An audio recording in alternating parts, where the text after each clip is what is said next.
Bonjour à tous, bonjour à toutes. Alors, voilà, on laisse les uns les autres se connecter. Voilà, voilà, parfait. Ok, ça arrive. Bonjour Corinne, bonjour Fabienne, bonjour Célia, bonjour Aurélie. Parfait. Si vous m'entendez, marquez-moi un petit OK sur la discussion aussi, pour que je sois sûr que tout est bien.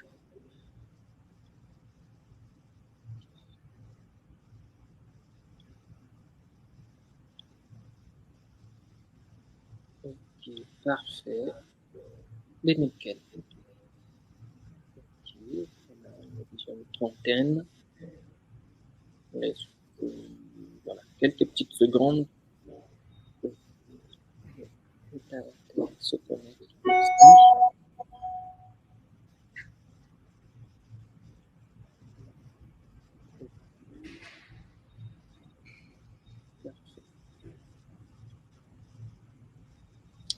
Mais on va commencer. Un bonjour à toutes et à tous.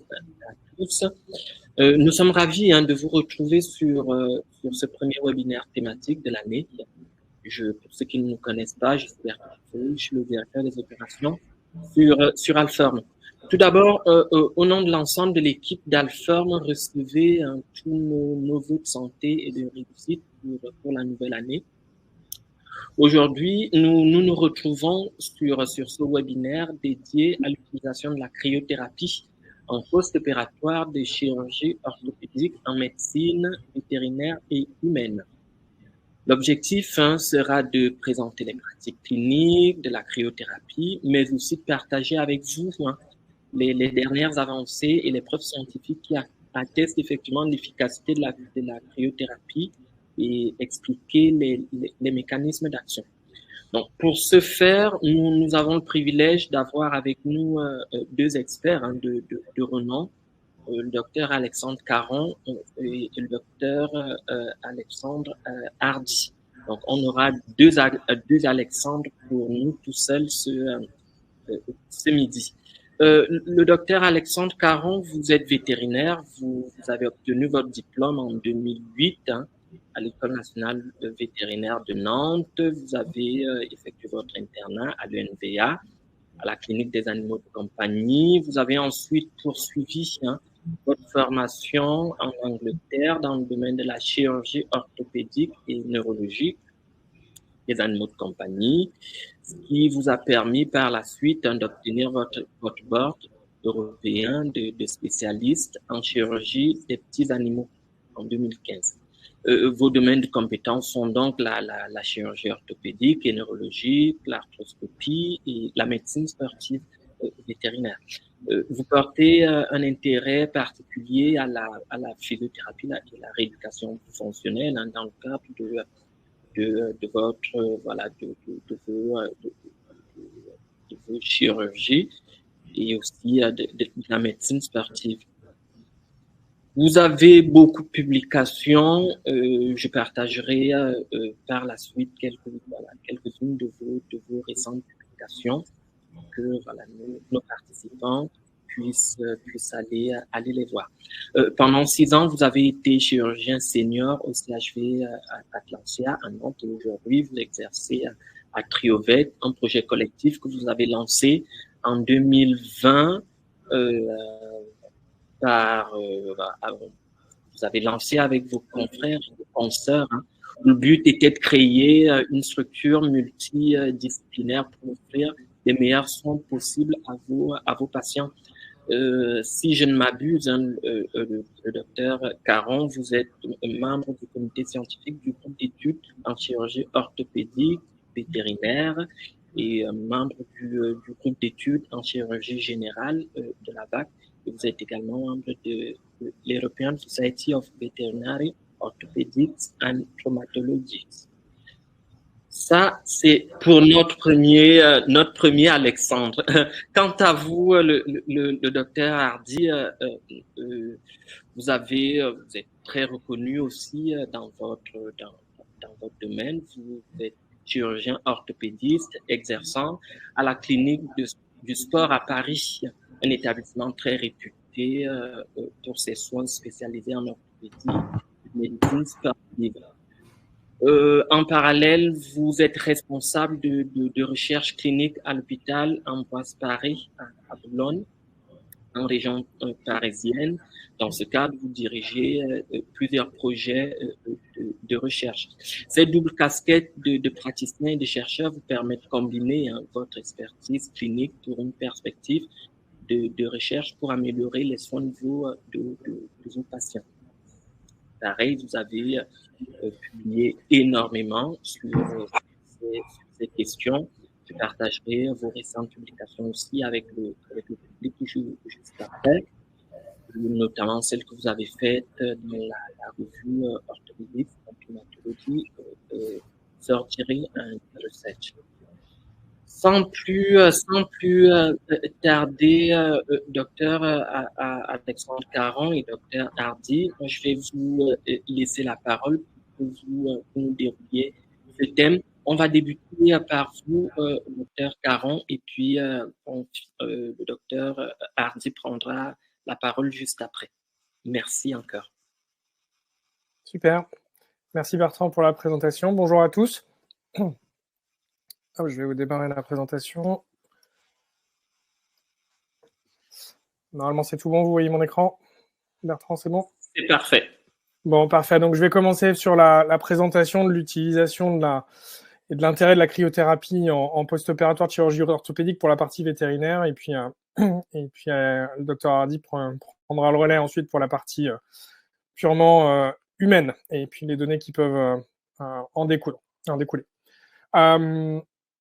En première chose, puisqu'on est encore sur la fin du mois de janvier, au-delà de vous souhaiter à tous une bonne année, on a tous des bonnes résolutions à prendre sur cette année et je pense que une bonne résolution qu'on pourrait tous prendre ensemble, c'est de se dire que la prise en charge de nos patients orthopédiques, que ce soit en post-opératoire ou non, ça pourrait être d'essayer d'aller un petit peu plus loin, et notamment je parle là en tant qu'orthopédiste pur et simple, ce serait d'aller un peu plus loin que la chirurgie et le bistouri et peut-être d'évoluer vers une prise en charge que j'aime bien appeler prise en charge 2.0 de nos patients et typiquement la cryothérapie peut être votre bonne résolution de 2024 à ajouter à votre arsenal thérapeutique.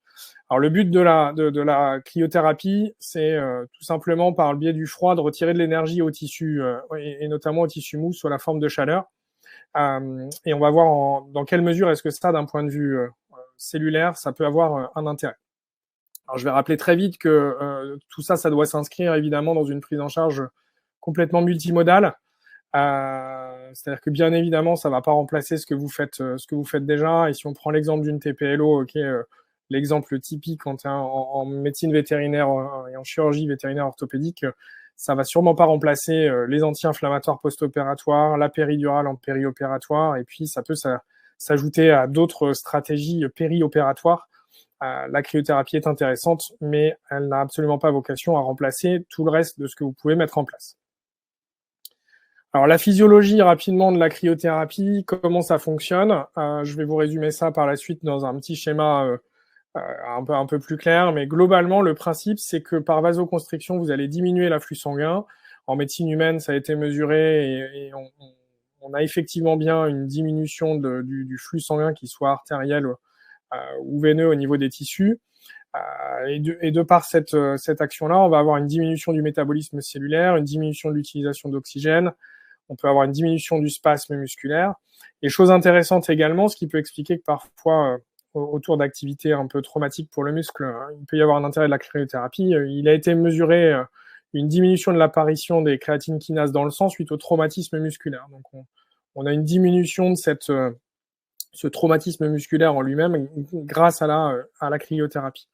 Donc c'est quelques éléments physiologiques qui sont très intéressants pour justifier le fondement de l'utilisation de la cryothérapie. L'autre chose, c'est que en diminuant avec la baisse de la circulation, on va avoir une pénétration qui va être plus profonde du froid et qui va durer un petit peu plus longtemps. Donc ça va être intéressant pour évoquer la durée d'efficacité du traitement par cryothérapie. D'un point de vue cartilagineux, on peut avoir un intérêt également, puisqu'avec des températures beaucoup plus basses que la température corporelle normale, localement, on va diminuer l'activité des enzymes. Donc ça, on le connaît tous, on l'a tous vu lors de nos études véto, les enzymes fonctionnent à une certaine température donnée. Et là, ça va être typiquement intéressant sur les enzymes qui vont dégrader le cartilage. Donc on va avoir moins d'inflammation et probablement moins de douleur qui va en découler. Donc tout l'intérêt d'abaisser la température, même si c'est que sur un court moment. Donc, à partir de là, on a une diminution du développement inflammatoire et douloureux. Il a été démontré bien précisément au niveau cellulaire que ces traitements de cryothérapie vont diminuer le stress oxydatif au niveau cellulaire. Donc, encore un intérêt physiologique prouvé de ce type de traitement. En médecine humaine, et ça, le docteur Hardy vous remontrera probablement des données par la suite qui sont bien plus poussées que celles qu'on peut avoir en médecine vétérinaire, mais la diminution de la douleur, la diminution de l'inflammation, c'est clairement un moyen intéressant pour favoriser une reprise plus rapide de la mobilisation articulaire et musculaire, et du coup, de fait, le bon sens amène à penser qu'on va avoir une récupération plus rapide, et je ne doute pas qu'il aura des données plus scientifiques que celles-ci à vous montrer sur ce sujet-là, chose dont on n'a pas vraiment la disponibilité en médecine vétérinaire. L'autre biais par lequel la cryothérapie est intéressante, c'est l'action purement neurologique. Donc c'est ce qu'on appelle la neurapraxie par le froid. Globalement, tout le monde a déjà expérimenté que le froid diminue votre sensibilité localement. Donc, et les moyens par lesquels ça fonctionne, c'est qu'on va augmenter le seuil d'activation des nocicepteurs. Donc il va falloir une sensibilisation, un événement plus fort pour que les nerfs soient sensibilisés, les nerfs de la douleur. On a une augmentation de la durée de la période réfractaire, on a une diminution de la vélocité de la conduction, donc c'est-à-dire que le message arrive moins vite, donc ce qui va avec l'augmentation de cette période réfractaire également. Et puis on a une diminution de médiateurs inflammatoires sensibilisant à la douleur, et tout ça, ça a été prouvé avec une diminution de l'activité électromyographique post-cryothérapie. Encore une fois, tout ça, ce sont des données qui ont bien sûr été testées dans un contexte plus humain que vétérinaire, mais on va pouvoir calquer évidemment tous ces bienfaits théoriques et physiologiques chez nos patients à quatre pattes. Donc si on fait un petit peu si on regroupe tout ça un petit peu dans un schéma, globalement vous incluez, vous appliquez du froid sur une zone bien donnée, vous allez modifier les activités locales enzymatiques, vous allez diminuer la vascularisation, ce qui fait que vous allez réussir à diminuer l'inflammation et diminuer l'œdème. Et en ajoutant à ça cet effet sur le tissu nerveux, vous allez favoriser une analgésie optimisée. La profondeur de traitement, elle va pouvoir varier. On a une action qui, en termes de profondeur, peut aller de 1 à 4 cm. Donc là, je pense qu'on a un intérêt encore plus particulier qu'en médecine humaine, puisque nos patients étant plus petits, on va avoir une action probablement plus profonde. Cette action, elle va être à moduler en fonction du patient, puisqu'on sait que le tissu graisseux est un bon protecteur contre le froid. Donc ça, c'est donné issu du bon sens, mais aussi prouvé par la science. Et donc la profondeur de traitement va globalement être proportionnelle au temps de traitement.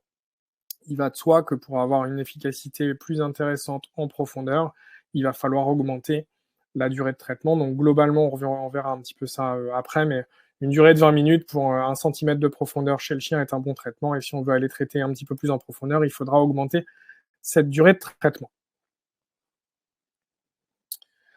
Donc en termes de temps, alors ça a été, c'est des vieilles recherches que je suis allé creuser pour justement dans la préparation de cette conférence, avoir à moi-même me former un petit peu plus. En fonction du traitement que vous allez utiliser, on va avoir les différents types de traitements qui sont possibles. Mais entre si vous utilisez des packs de glace ou un bain glacé pour les articulations, on n'aura pas forcément les mêmes diminutions de température. Donc globalement, ici on parle de chez l'homme, avec un pack de glace, il faut à peu près 30 minutes pour descendre localement de 6 degrés, avec un retour à la normale en une petite demi-heure. Donc tout ça pour dire qu'un temps de traitement en général de moins de 30 minutes est suffisant. Donc ça, c'est un avantage net, c'est que c'est pas un traitement qui prend énormément de temps. En post-opératoire, c'est tout à fait faisable, et que l'application locale, elle est efficace, même si elle dépend effectivement du temps d'application. Pour un bain glacé, il va falloir, on va pouvoir diminuer beaucoup plus la température en moins de temps, et le retour à la normale sera un petit peu plus long. Ça, c'est quelque chose qui est bien moins adapté pour nos patients à nous, puisque je vous mets tous au défi de réussir à mettre un petit bichon un petit peu actif dans un bain d'eau glacée. Je suis pas sûr que vous ne soyez pas glacé en même temps que lui. Si on utilise des packs de froid qui sont un fonctionnement un petit peu différent, alors que vous pouvez globalement fabriquer éventuellement vous-même en mélangeant de l'eau avec de l'alcool, mais je vous invite à plutôt acheter des packs qui sont tout faits. On a une température profonde qui va persister pendant relativement longtemps, puisque ça a été montré qu'elle peut persister pendant pas loin d'une heure. Et la diminution de la température va se poursuivre pendant encore une dizaine de minutes après le retrait du pack de froid. Donc ça, il faut bien l'avoir en tête, c'est que c'est un traitement que vous mettez en place et qui va durer finalement un petit peu plus longtemps que le traitement lui-même.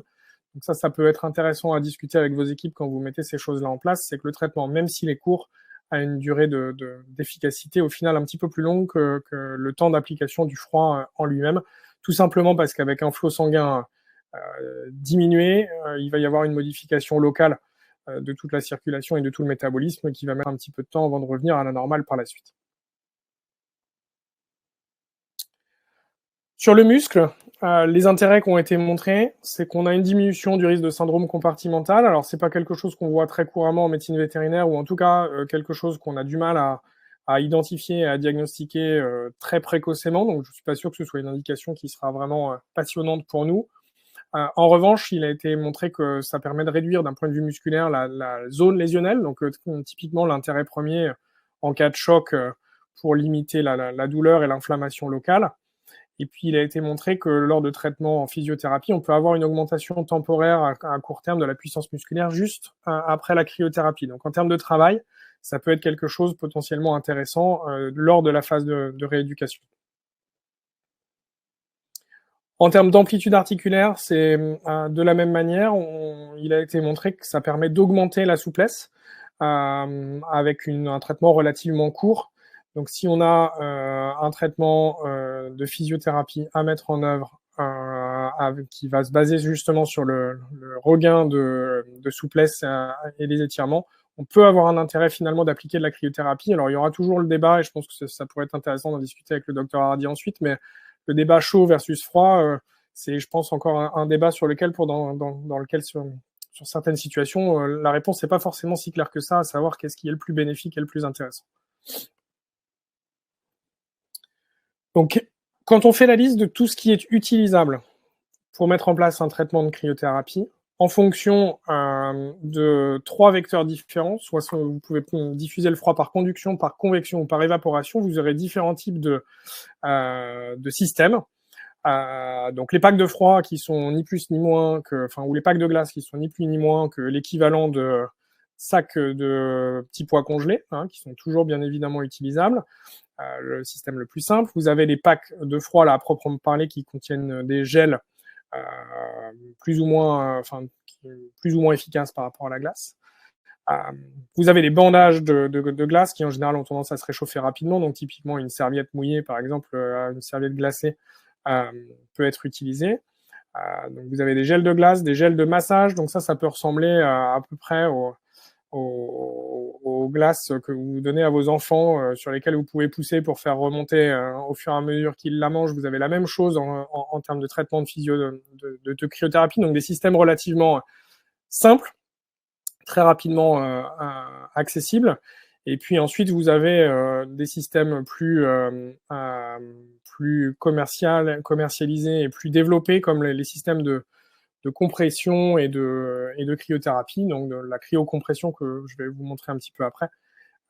Et donc, je vais vous en montrer l'intérêt. Vous avez le fameux spray de froid qu'on voit très souvent dans les sports professionnels. C'est très volatile, donc c'est celui-là qui fonctionne principalement par évaporation. Il a un intérêt, du coup, comme je vous disais juste avant, sur la lésion musculaire. On se dit toujours, il n'avait pas vraiment mal parce qu'il recourt tout de suite, mais au final, la bombe de froid, elle est magique. Non, c'est tout simplement que probablement ils anticipent sur ce qui va se passer dans les jours qui suivent le traumatisme qui a eu lieu. Bon, et puis les bains, là, pour le coup, pas du tout applicable chez nous. Donc ça va être à choisir en fonction du patient et de la zone à traiter pour ces différents systèmes. mais du coup, à retenir que toutes ces méthodes sont utilisables et potentiellement intéressantes chez nous. L'intérêt de la compression, pour l'instant, on a parlé essentiellement de l'application du froid, mais aujourd'hui, on utilise principalement chez nous de la cryocompression. Alors, quel est l'intérêt de la compression? Tout simplement, la compression, elle va diminuer encore la vascularisation localement en augmentant cette vasoconstriction. Et ça a été démontré dans une méta-analyse là, qui date de quelques années maintenant, que précocement, elle va permettre une progression plus rapide lors de la physiothérapie, diminuer l'œdème, diminuer la douleur, notamment après une chirurgie articulaire du genou. Et je suis sûr que le docteur Hardy reviendra sur des données plus précises à ce sujet-là. Mais à la fois d'un point de vue physiologique et d'un point de vue scientifique, il y a un intérêt qui a été démontré. Là, on va revenir chez le chien et je remercie du coup certaines équipes qui travaillent fort sur ce sujet-là. Il a été montré qu'entre un traitement de cryothérapie standard, comme vous voyez ici à gauche, avec une caméra thermique, et la cryothérapie compressive ici à droite, on a une augmentation localement de la zone qui a été touchée par le froid. Et donc un vrai intérêt à maximiser notre traitement et améliorer du coup la fonctionnalité de ce traitement-là en ajoutant de la compression à la cryothérapie, comme vous le voyez là, par cette zone bleue au milieu qui est très largement augmentée par la compression. Donc si on rajoute la compression dans notre petit diagramme de tout à l'heure, globalement la compression, en favorisant cette vasoconstriction, elle va aider encore à la diminution de l'œdème et du coup par là maximiser la fonction analgésique de l'ensemble de ce traitement-là. Il n'y a pas vraiment de doute aujourd'hui que, a priori, la compression apporte uniquement du bénéfice à notre traitement de cryothérapie. Dans quelle situation est-ce que ça peut être intéressant? Eh bien, à la fois dans les phases aiguës comme dans les phases chroniques. Donc la phase aiguë, là, c'est le sujet plus de notre intervention aujourd'hui. Ça va être la phase post-opératoire, mais on peut avoir un intérêt dans les cas d'arthrite aiguë, un cas de polyarthrite par exemple relativement douloureuse, on peut avoir un intérêt à utiliser de la cryothérapie, les crises d'arthrose ou les inflammations post-exercice. Et puis dans les phases plus chroniques, là, il va y avoir un intérêt à l'utiliser sur le long cours en rééducation pour lutter notamment contre le spasme musculaire et puis comme je disais tout à l'heure, favoriser le travail musculaire et ligamentaire lors de la rééducation en elle-même. Alors chez le chien, quelles données on a? Alors vous voyez là, si on va regarder un petit peu en arrière dans la littérature, on a eu des études qui datent de plus d'une dizaine d'années quand même déjà maintenant, donc c'est rien de très récent tout ça, mais c'est des choses qu'on a, je pense, pas assez développées. C'est pour ça que je vous souhaitais que ce soit cette année que vous mettiez ça en place dans votre pratique. Donc là, une étude intéressante, puisque bon, même si l'échantillon n'est pas très important, c'est une étude avec groupe contrôle, ce qui n'est pas si facile que ça à mettre en place en médecine vétérinaire, post-TPLO, comme je vous disais, c'est l'exemple souvent le plus courant. Ils ont montré qu'on avait une diminution de la douleur, une diminution de l'œdème et surtout une diminution du coup de la boiterie post-opératoire bien plus rapide lorsque la cryocompression a été mise en place dans la prise en charge post-opératoire. Et puis donc là, je vous ai mis comme illustration une photo du système qu'on utilise à la clinique, qui est de la cryocompression, et ici qu'on met en place en pré et en post-opératoire immédiat pour favoriser la récupération post-opératoire. Alors, quelles autres preuves existent en médecine vétérinaire? Au final, quand on creuse un petit peu le sujet, on a quelques études très intéressantes qui étudient cet intérêt-là. Donc là, je vous remettais l'étude de Dreygas, mais vous avez deux autres études, dont une qui compare même différents protocoles de cryothérapie, entre pas de cryothérapie, un traitement préopératoire immédiat, un traitement post-opératoire immédiat, et le traitement qui combine du pré et du post-opératoire. Et donc le petit diagramme que je vous ai mis là en évidence montre que le degré de boiterie post-opératoire est plus faible lorsque vous combinez un traitement pré et post-opératoire autour d'une TPLO. Donc ce qu'on essaye de mettre en place maintenant, c'est-à-dire que juste avant le passage au bloc opératoire, on a un premier traitement de cryothérapie et puis le chien subit aussi de la cryothérapie lors de sa phase de réveil. Cryothérapie compressive. Les autres preuves qui existent sont que la mise en place de physio chez le chien est probablement aujourd'hui un peu déficiente dans le sens où on ne le prescrit pas suffisamment et surtout on a des difficultés à le prescrire suffisamment tôt. Cette étude-là, qui commence à dater maintenant aussi, elle montre que la prise en charge par physiothérapie dans son ensemble et du coup incluant de la cryothérapie compressive également, va favoriser la reprise d'exercice, la reprise d'activité, le fonctionnement articulaire et du coup le retour à une situation normale en termes de boiterie post-opératoire. Globalement, la conclusion, c'est que même si je suis chirurgien orthopédique principalement, c'est que probablement tout seul, je ne suis pas suffisamment efficace pour garantir à mon patient une reprise normale d'activité et qu'on aura besoin d'avoir un passage en physiothérapie par la suite pour complémenter tout ce qu'on aura mis en place. Pour ceux qui sont intéressés, je vous invite à aller regarder cette étude qui date de seulement quelques années maintenant, qui répond un peu dans la globalité ce qui peut être un traitement ce qui peut être mis en place lors de rééducation post-opératoire. Et du coup, dans cette étude-là, enfin dans cette review, vous avez évidemment une place importante laissée à la cryothérapie compressive, qui doit aujourd'hui faire partie de votre arsenal thérapeutique. Et c'est probablement une des choses les plus simples à mettre en œuvre en médecine vétérinaire. Alors dans les aspects pratiques, comment on l'a mis en place nous aujourd'hui? On a un système qui est un système utilisé en médecine humaine, dans lequel vous avez là un bac qui est rempli donc là on le remplit de packs de froid, et ce qui permet de générer du froid et de l'eau circulante qui va circuler dans la telle, avec une programmation de compression et décompression alternée pendant un certain temps donné par la machine en elle-même. On met ça en place pendant une quinzaine de minutes, en préopératoire et en post-opératoire. Alors, autour de la chirurgie, c'est recommandé de le faire 3 à 6 fois par jour. Donc, potentiellement, ça peut être quelque chose que vous prêtez ou que vous mettez en location au propriétaire le temps du traitement. L'idéal étant de le mettre en place le plus tôt après la chirurgie, et ce qui fait qu'on essaie de le mettre en place typiquement au moment du réveil et pendant les 24 heures d'hospitalisation par la suite sur l'ensemble de nos patients, à défaut aujourd'hui d'être capable de le mettre à disposition de nos clients qui vont pas forcément aller vers l'achat de ce genre de matériel dans un premier temps. Donc là, je vous ai remis quelques photos. Vous voyez le petit écran très simple qui vous permet de choisir le mode et puis la durée de traitement. Et vous voyez la température de traitement. Là, on est à 6 degrés pour l'eau circulante dans le système, l'eau qui va circuler du coup dans le tuyau là qui connecte la telle au patient, qui là est sous anesthésie parce que c'est juste avant de passer au bloc opératoire, mais qui peut très bien être fait en hospitalisation, en post-opératoire sur un animal vigile, pour peu qu'il soit quand même parmi la grande majorité de nos patients qui sont coopératifs.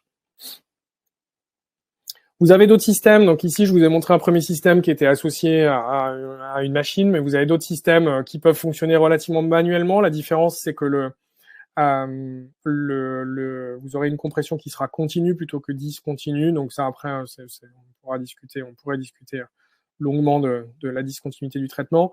Mais ce système-là qui est dédié spécifiquement au système Veto, c'est une attelle qui est adaptée sur le genou, mais qui finalement, si vous la mettez dans l'autre sens, est très adaptée pour aller sur le tarse ou sur le coude. Bon, l'idée, c'est de protéger un petit peu quand même la peau du froid pour que vous n'ayez pas de brûlure par le froid. Et puis ensuite, vous mettez en place l'attelle et on la gonfle à l'aide d'une petite poire qui vous permet de créer la compression. Donc ça, c'est un système qui est tout à fait accessible à vous et aux propriétaires si c'est quelque chose que vous souhaitez mettre en place.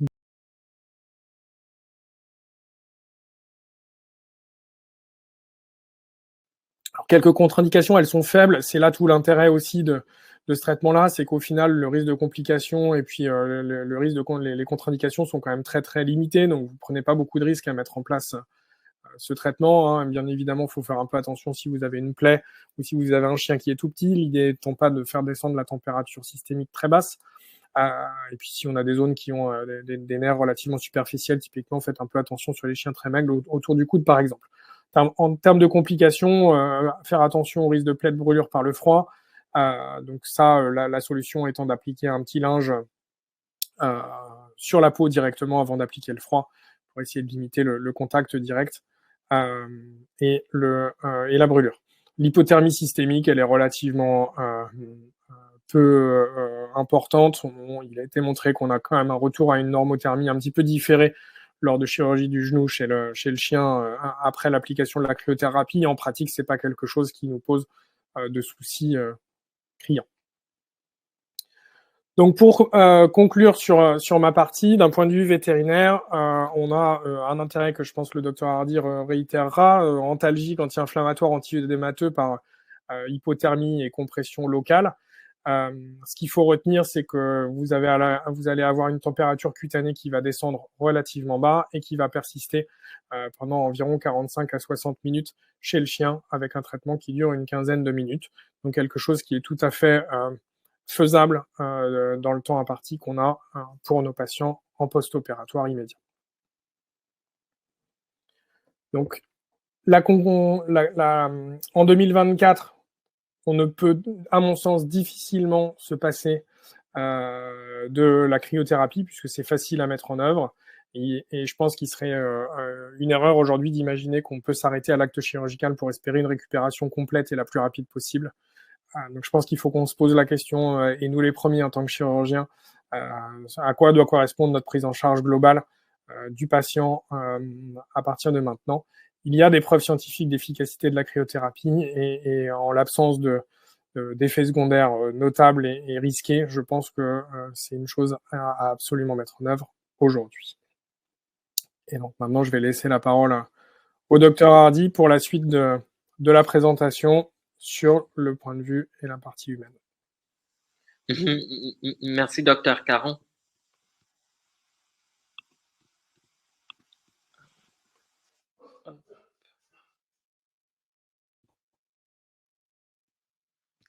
Alors, votre micro, docteur Hardy, on ne vous entend pas. Hop. Désolé.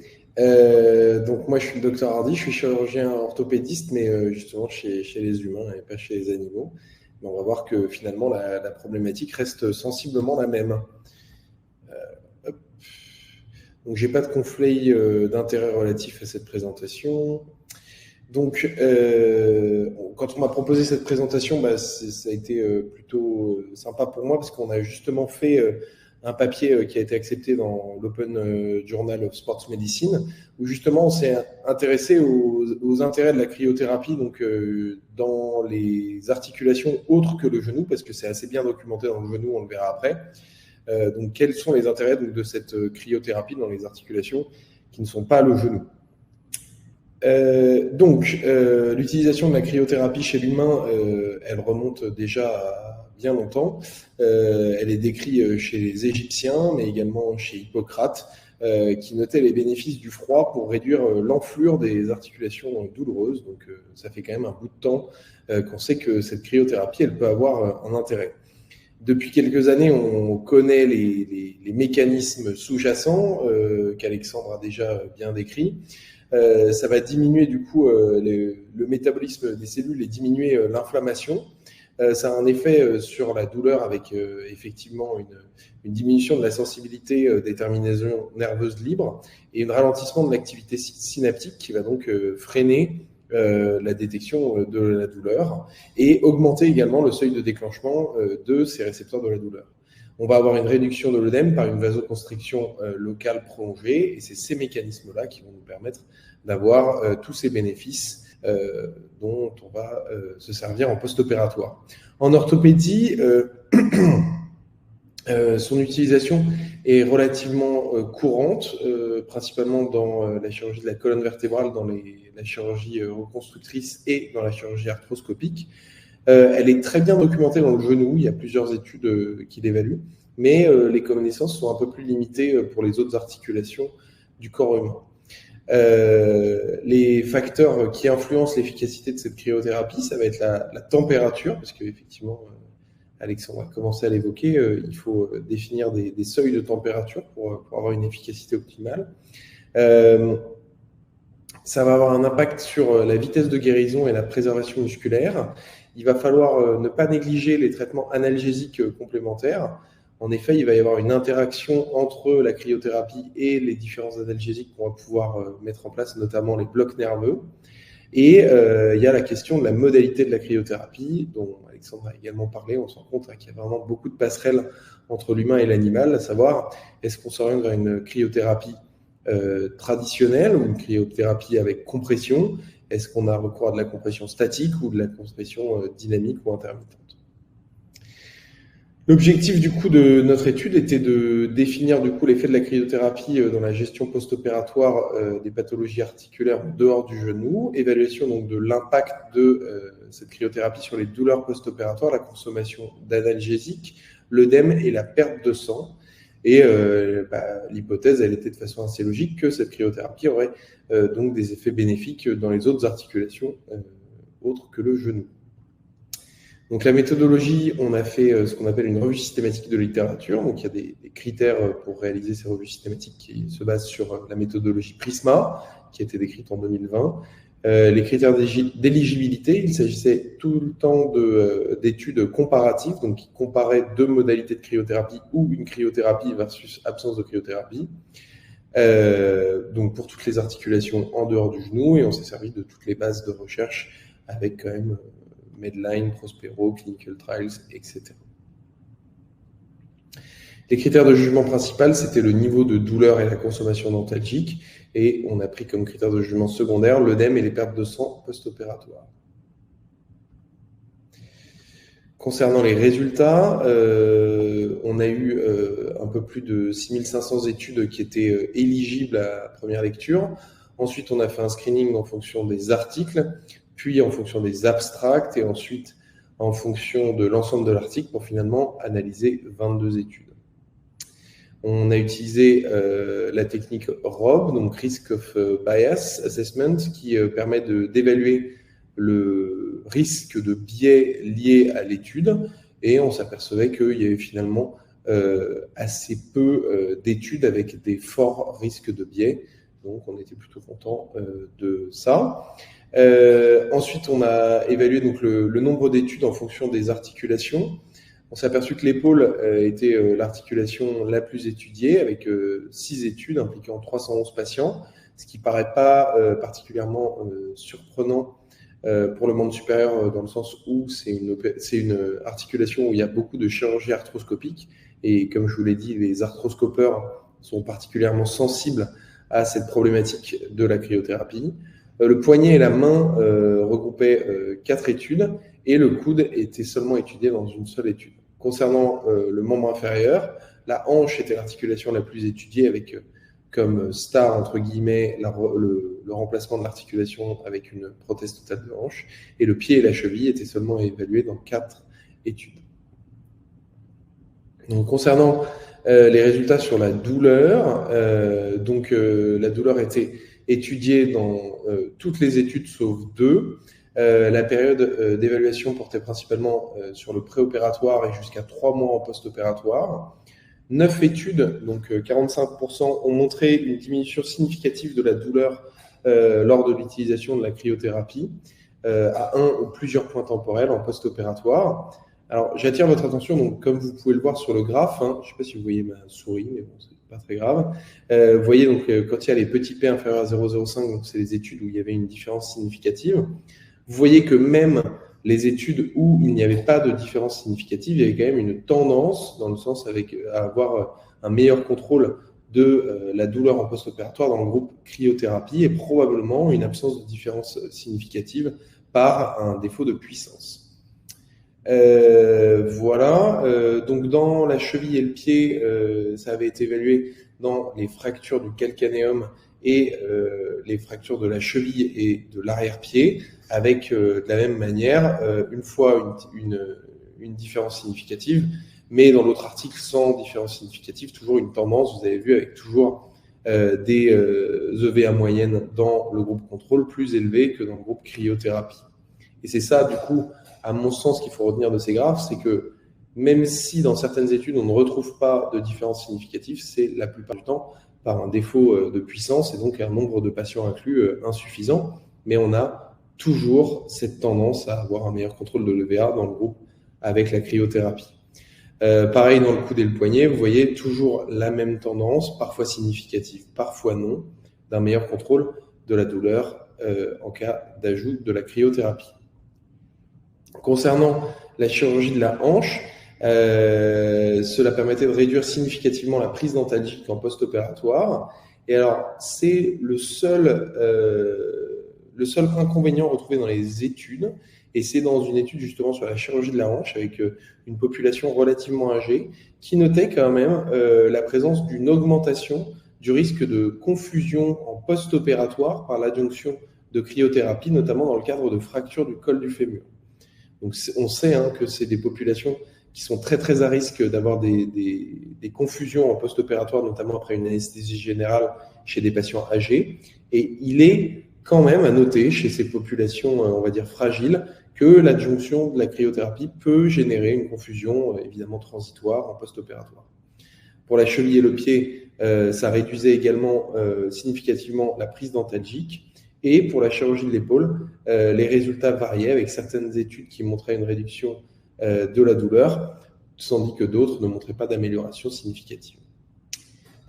Pour la chirurgie du coude, l'adjonction de cryothérapie permettait de diminuer significativement la prise dentalgique, mais l'effet disparaissait après l'arrêt du traitement. La chirurgie du poignet, pareil, diminution de la prise dentalgique, mais toujours des résultats variables, probablement par un défaut de puissance dans certaines études.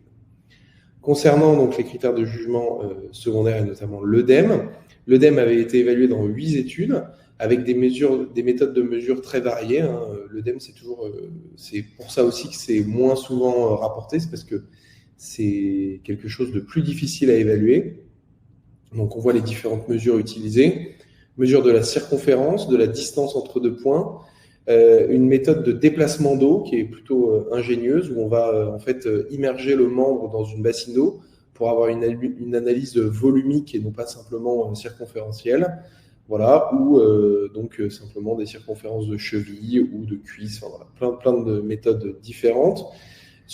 Concernant l'œdème, donc au niveau de la hanche, on retrouvait une seule étude avec une réduction significative de la circonférence de la cuisse à J4 après mise en place d'une cryothérapie post-opératoire.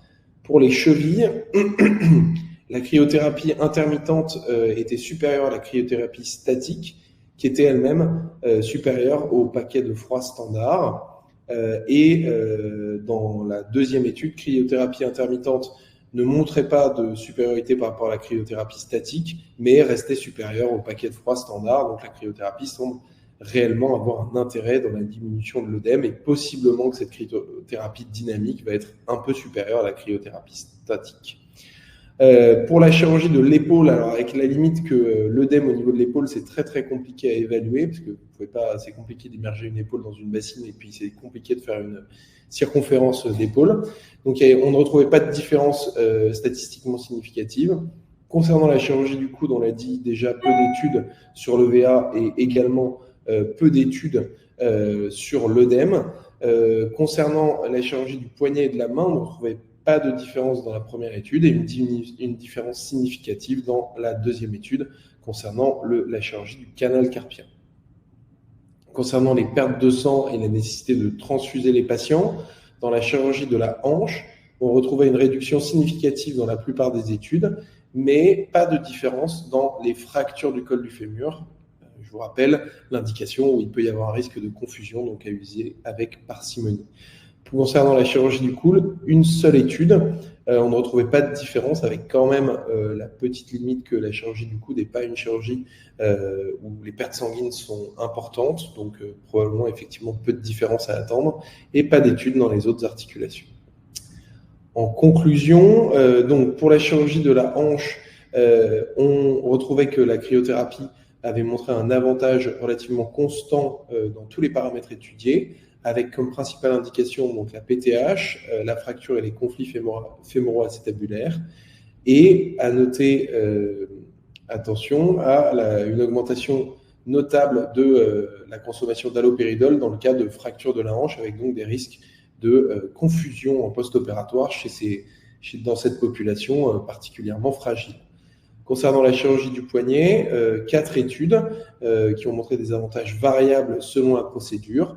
L'indication favorite était la chirurgie du canal carpien et dans cette chirurgie donc, du canal carpien, la cryothérapie permettait de réduire significativement la douleur, l'utilisation des analgésiques et l'œdème post-opératoire.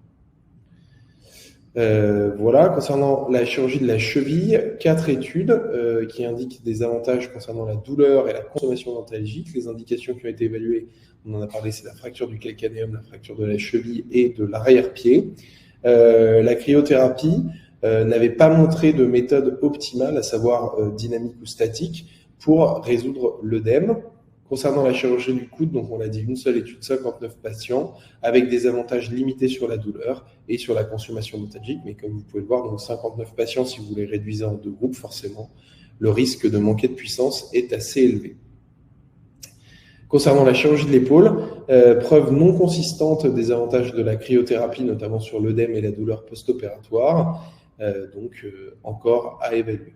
Concernant donc le genou, qui n'était pas l'objet de notre étude, mais qui est bien documenté dans la littérature, donc une première revue systématique de 22 essais qui concluait à une efficacité de la cryothérapie par rapport à pas de cryothérapie pour réduire les douleurs après les chirurgies mineures du genou et peu de différence dans l'efficacité de la glace avec ou sans compression comparé à, avec compression versus sans compression.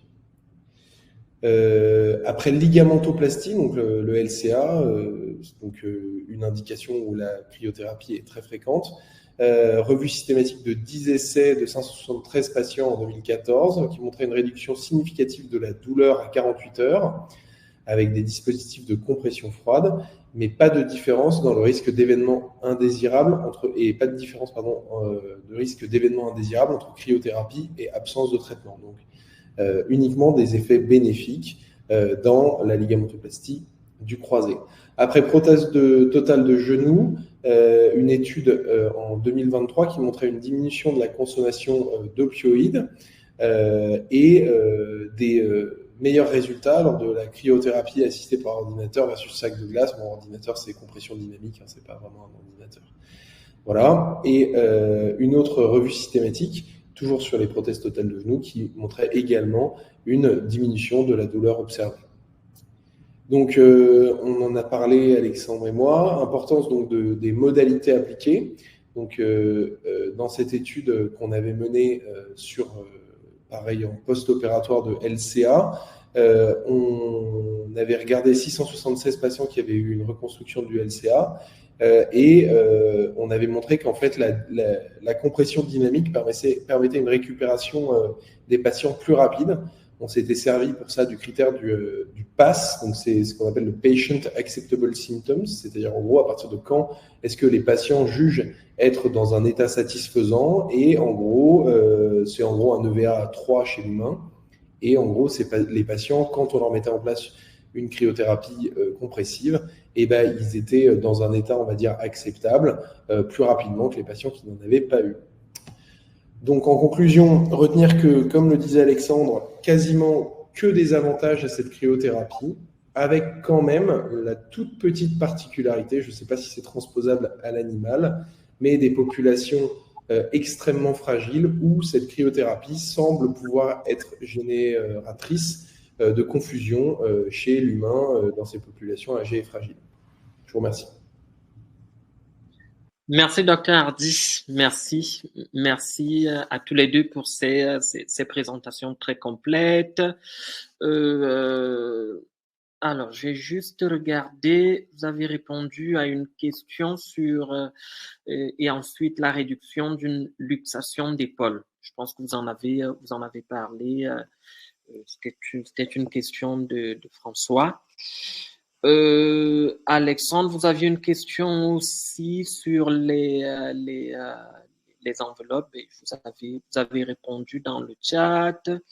Ouais, je peux peut-être reprendre cette partie-là. C'est vrai que les photos que j'ai montrées là au début étaient une adaptation des systèmes d'Humaine, où globalement, si on regarde ce qui est distribué sur le marché humain, ils ont plein d'attelles différentes, très adaptés éventuellement à la localisation. Donc typiquement des attelles cryocompressifs spécifiques pour l'épaule, spécifiques pour le genou, spécifiques pour la cheville, et puis derrière certaines plus générales. On arrive à adapter tout ça à nos patients à nous, sans aucun problème. Hein. L'image que je vous ai montrée, moi, on est sur un genou de chien avec une attelle standard humaine non spécifique anatomiquement. Et donc ça, c'est avec le système Orthonov. Et si vous utilisez leur petit module CryoPush, on peut adapter dessus les attelles qui sont distribués par Novetech, puisque les connectiques fonctionnent très bien. En fait, tout dépend du système Est-ce que c'est un système avec une circulation d'eau dans la telle ou est-ce que c'est un système avec un pack de froid qui est contenu dans la telle? Donc, rapprochez-vous éventuellement de Novetech pour ça, et puis éventuellement Ortonov pour les systèmes automatiques donc qu'on appelait contrôlés par ordinateur. Ok, super. Alors, qu'est-ce que l'équivalence? Alors, j'ai une autre question de Nicolas. Qu'est-ce qui explique l'équivalence de la cryothérapie avec et sans compression dans les chirurgies mineures du genou? Je pense tout simplement le défaut de puissance.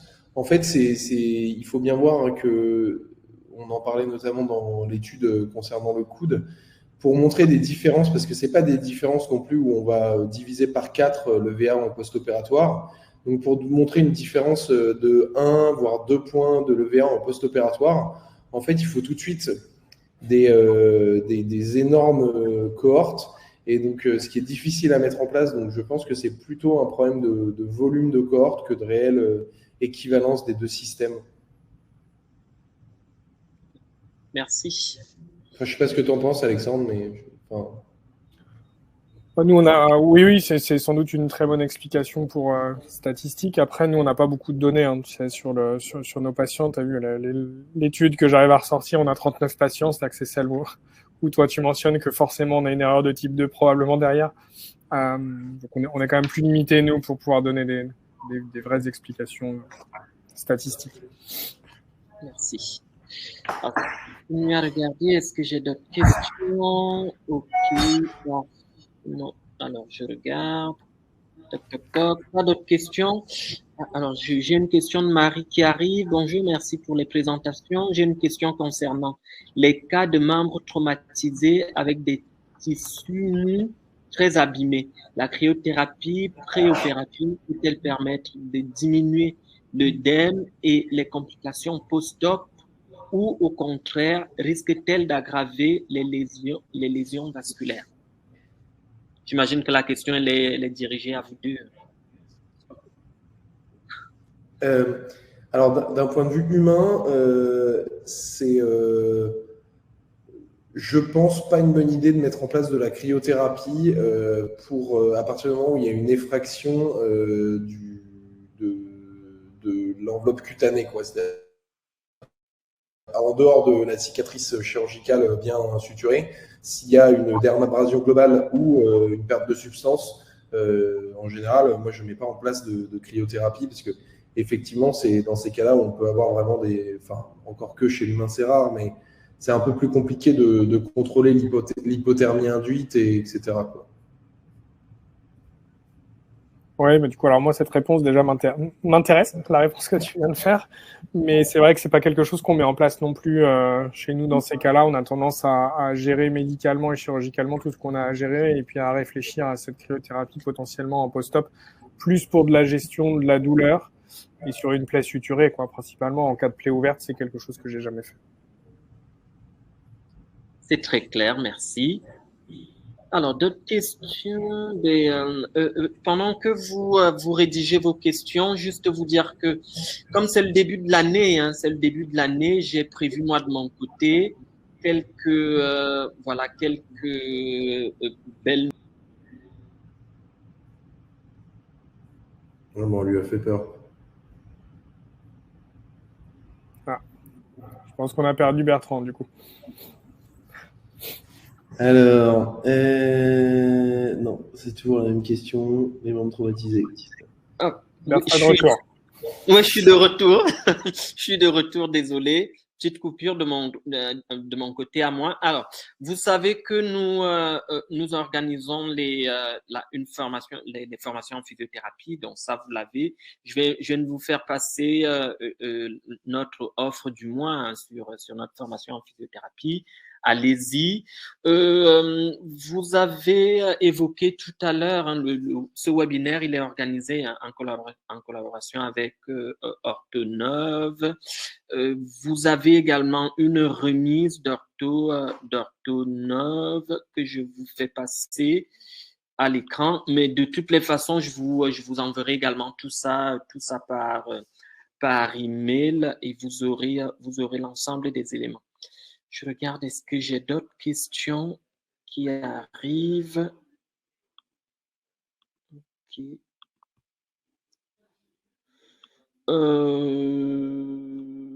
Non, j'ai pas d'autres questions. Juste avant de finir, j'ai envie de vous donner rendez-vous pour les 23 et 24 mars prochains à Triovette chez le docteur Alexandre Caron autour d'une formation sur la prise en charge vétérinaire du chien sportif. Donc, pareil, je vous balance à l'écran l'offre, vous la voyez. C'est une formation qu'on organise déjà en ligne, mais on s'est dit cette année que voilà, c'est l'occasion de la faire en présentiel et on la fera du côté de Rennes. Donc, pareil, vous avez un petit clin d'œil là-dessus aussi. Donc, allez-y, n'hésitez pas. Juste pour préciser, c'est pas moi qui parle, mais ce sera un autre champion du monde de canicross qui viendra vous présenter en partie ce qu'il a à raconter. Et puis, on a prévu aussi, tu n'as pas dit Bertrand, mais une petite initiation le lendemain avec Anthony, justement. Donc, pour ceux qui font un peu de sport canin, n'hésitez pas à venir. Et il y a de la neige sur l'offre qui a été faite, mais je doute que le 23 mars à Rennes, on ait de la neige.